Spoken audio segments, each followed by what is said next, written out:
Hey, Matt, if you can, give us 3 words to describe the effort of your team tonight. 3 words. I'm more of a sentence guy. Yeah. Great ball pressure.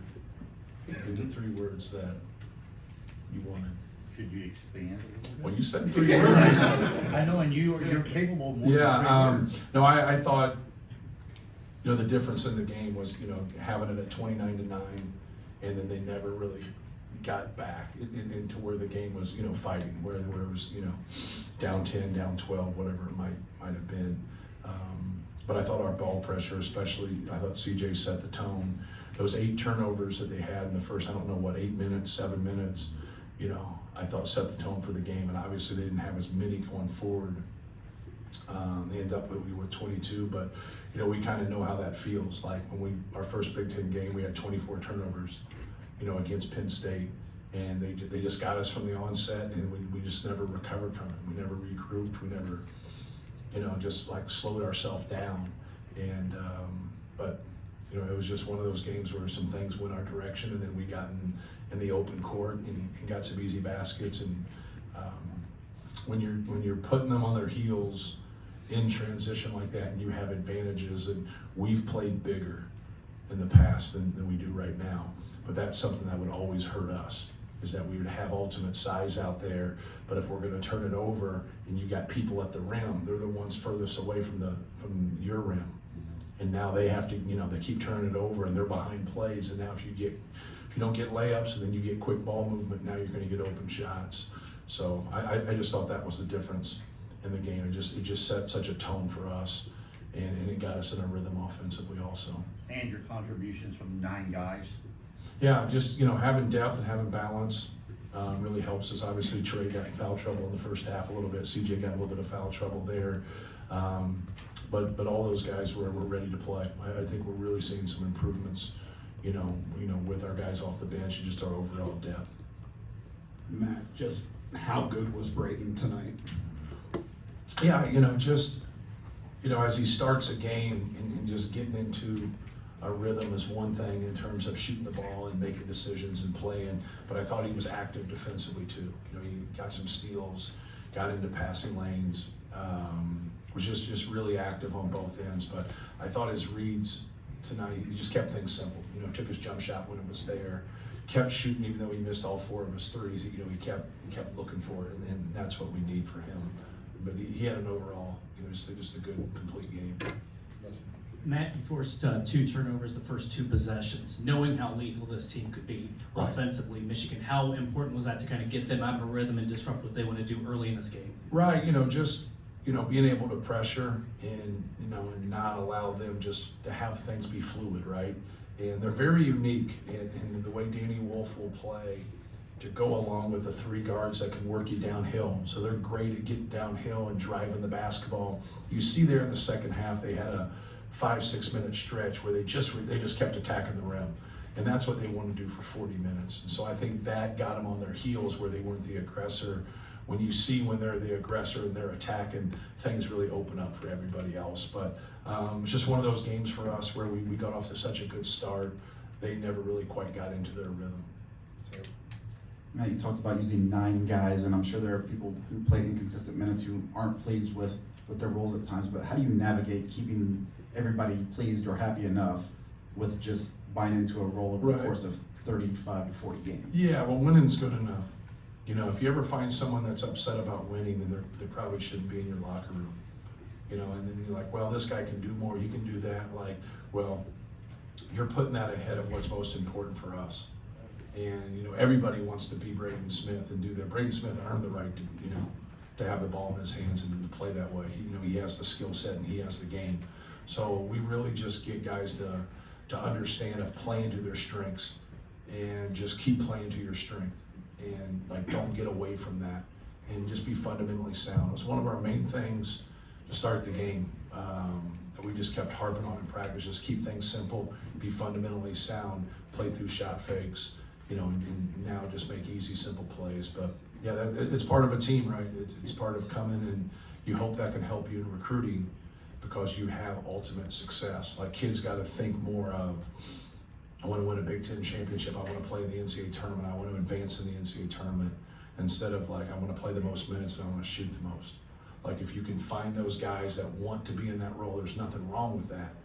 But if you're not quite there yet, now just keep getting better, keep growing, keep helping us win, and that's going to give you the best chance to get to that role. Hey, Matt, you've got 3 true freshmen with significant roles in your rotation. What do you see from those guys now that you didn't see early on? Yeah. Well, I think Jakari Harris is more comfortable out there. He's more comfortable shooting the I think it wore on him when he struggled shooting the basketball. I could relate to it because I started a season one time 1 for 17. So like, misery loves company, so I went and talked to him. You're all right. You're not as bad as I am. But like, you can see he's more comfortable out there. You know, Raleigh, it was great for Raleigh. You know, he had a couple air biscuits against Oregon, and to be able to knock those 2 threes down, that had to, to really feel good. And then CJ's just, he's just hung in there. He's impressed everybody from day one with his effort and playing hard. And he can make shots, he can guard the basketball, and it's really kind of that niche that we needed. But like, G's coming in and guarding people, Miles is coming in, guarding people, and then trying to balance things out and playing through Trey and Braden and really playing off those guys. Setting aside that Braden just had foul trouble on Tuesday, through this stretch where his defense is really ramped up, he's done it generally without fouling. Why is he able to do that so well, to kind of create havoc without generally causing those fouls? Yeah, well, more than anything, it's, be aggressive defensively when you see blood in the water. So when you have an advantageous scenario to be aggressive. Like, but if they don't show weakness, be solid. And I think that's just being instinctual. When he first got here, he just gambled just kind of on a whim, instead of just gambling when it presents itself. When it doesn't present itself, you have to be solid. And he's done a really good job of that. The way we kind of orchestrate and anchor things, whether you're posting up or you're in a ball screen, ISO on the wing, or you're driving the baseline, when he can be out and make that read right there, he ends up getting a couple steals that way. Sometimes he's the guy on the ball, or he's the guy helping right there. But if we can get him over there in that, we can't set that up, right? Where they go with their guys. But when he's in that role for us, kind of as a free safety, it really helps us. Dusty May touched on this just when he watched you guys lose to Ohio State. He was disappointed because he knew how you guys were going to come in. And I know you try to keep your team even keeled no matter what. But I mean, just talk about kind of the switch that they seem to flip tonight and seem to have flipped in the past. It's a great sign. I thought it was a great sign for us the way we struggled offensively at Washington and Oregon, but we still won the game. I thought that was a great sign for our team, and tonight was a great sign from just getting off the canvas. It doesn't feel good to lose. Nobody likes that. Just like I don't know who Michigan has next, but I would think that this game will help them. Help sharpen your pencil a little bit and get you ready for your next opponent. So I was glad that our guys responded, and you never really look at it from an offensive standpoint. Like, you hope shots go in, you hope to execute, you're going to work things, you're going to, we get ourselves prepared in that area. But if it doesn't go, can you beat a really good team? Like today, we played okay offensively. So, that's the whole thing. If we don't play well offensively, but we still get good shots and we don't turn it over, I still think we win this game. Because defensively we did some really good things. And so that's what we're really trying to get to. And then if you're going to beat great people, especially on the road, like a lot of times you gotta be better offensively. You gotta if you can keep making baskets and setting your defense, you just continue to make it harder on them. Casey. Matt, about a month ago, you guys are 75th in defense. Now you're closing in on top 20. Do you have a comparison for just a team executing this much better on the defensive end this quickly in a season? Yeah. Well, we're not doing anything different than we were in the beginning of the year. We've just gotten better. And I think sometimes when you don't have a set rotation to start and you're trying to figure things out, you're making it harder on yourself, but yet you don't know, right? And so you're trying to get it figured out, like what's best for your team at that point. But we've stayed with it. I think a lot of times, especially someone with an untrained eye, when you see something and the other team has success, you say, well, that doesn't work. when in reality, you're normally making mistakes. I always say sticking to our rules. Like, stick to our rules and what we're doing. When you stick to our rules and you do what we like, we work on and what we drill, normally they're not gonna have success. It's normally us breaking down and them taking advantage of that breakdown. So like how we guard the ball, or how we, handle the post, or like whatever it might be. This is what we started in June.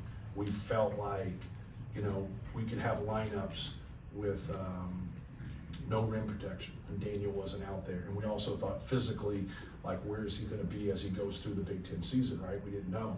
So I just felt like we had to do some things a little bit different, because I didn't feel like we had the rim protection necessary. Doesn't mean we can't be good defensively. You don't have to have a shot blocker, but man, does it help when you do, because they erase mistakes. And right now, like, we just don't have that. So we gotta do a better job containing the dribble. We gotta do a better job of keeping the ball out of the paint. Everybody has more success when they keep the ball out of the paint, but we really have more success when we, when people get the ball in the paint. You saw that in the beginning of the second half. When they got the ball where they wanted to, they had success. When we kept the ball from getting in there, now we were generating turnovers and misses.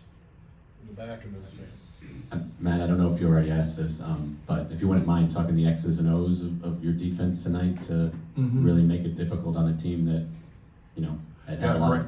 Great offensive team. I would say just the uniqueness of their team for us was a little challenging, because you don't know how to navigate something you don't normally see. So like Danny Wolf really puts you into a bind that you're just uncertain about, because like, who else is 7 foot coming off of ball screens, ever. So like that kind of had us like back and forth, like, what should we do here? He's so good at just finding that roll guy. And then like, he's so good at just working downhill. And then you go with the other athleticism and the skill level of those players. I thought we defended well, but I also thought in that first half, they had some good looks not go down. And I think sometimes on the road, like, you get that benefit, right? But yeah, they, Trey Donaldson and Burnett and Roddy Gale, their ability to drive the basketball, his ability to drive the basketball, and then Vlad has been as good as anybody in our league. And so like, now we really didn't want him to get those deep post ups, and we tried to fight right there and try to come with a quick double with him. We tried to just stay with, Danny Wolf, and just like try to keep him from getting angles to the best of our ability. And then we wanted to switch as much as we could, but we didn't want it to be lazy switches. We wanted to be clean and keep the ball in front of us. So that was kind of the gist of it, without getting into the real weeds of like some of the specials that they run and how they handle it. But I thought our ball pressure was the difference though to start with. I just thought kind of jarring them, getting a couple steals at half court, getting a couple pick sixes, that really got us going. And then like, they never got into what they really do. They did, but they didn't, right? It's not one of those fluid things.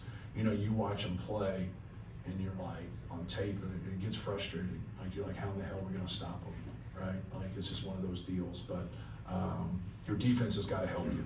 And I thought our defense helped us tonight. Sam, last one.